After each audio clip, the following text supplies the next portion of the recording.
For a special all-network broadcast, CBS World News takes you now to London. And at the bay of the mouth of the Seine River, and in the vicinity of Harfleur, near the tip of the Cotentin Peninsula. The Germans claimed 6 divisions of parachute and airborne troops were landed at various inland points along this 100-mile stretch of coastline. Enemy dispatches make the usual propaganda claim that some of these elements were wiped out, but they admit heavy fighting by the airborne units is still in progress in some areas.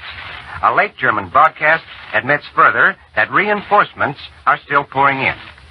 Behind these successes, which were launched this morning with General Eisenhower's ringing slogan, "Nothing less than full victory," is a story of massive sea and air operations.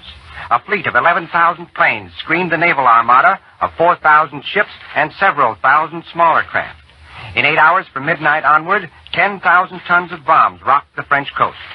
Shells from 640 naval rifles fired at point-blank range destroyed enemy forts and gun positions.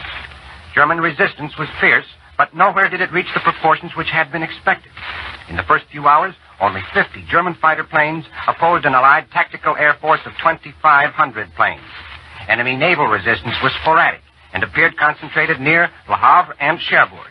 Most of the German coast artillery had been, in Winston Churchill's words, quelled before the landing barges hit the beach. Since I started this report, a bulletin has been received from London saying the German High Command said tonight that great enemy formations approached the coast of northern France between Calais and Dunkirk this morning. The great struggle on the northern coast of France has begun. A Nazi broadcast quoted the High Command. Now, in the time remaining, I'll list some of the points of the areas mentioned in previous German broadcasts during the day. They fit into a plausible pattern and give the most consecutive picture of what has been going on. The most westerly landings appear to have taken place in the islands of Guernsey and Jersey, which have been used by the Germans as observation posts off the Bay of Mont-Saint-Michel and the Cotentin Peninsula. At the tip of the Cotentin Peninsula lies one of the 2 major harbors of northern France, the port of Cherbourg.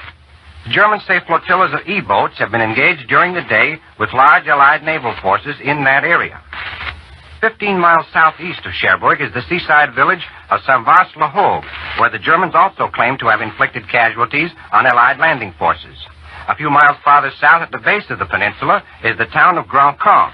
At this point, the Germans admit a penetration which threatens the town of Isigny on the main highway from Caen to Cherbourg.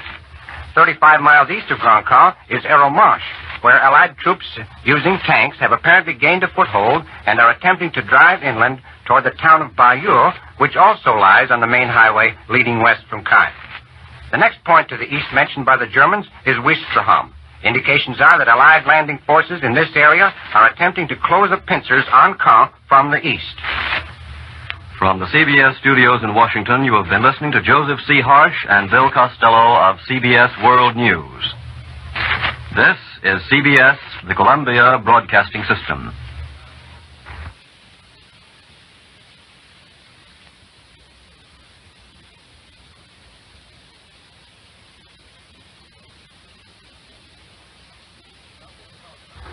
Something to Talk About, usually presented at this time by the Cudahy Packing Company over some of these stations, will not be heard today. And now, while we wait for more news on the invasion, we'll present a musical program.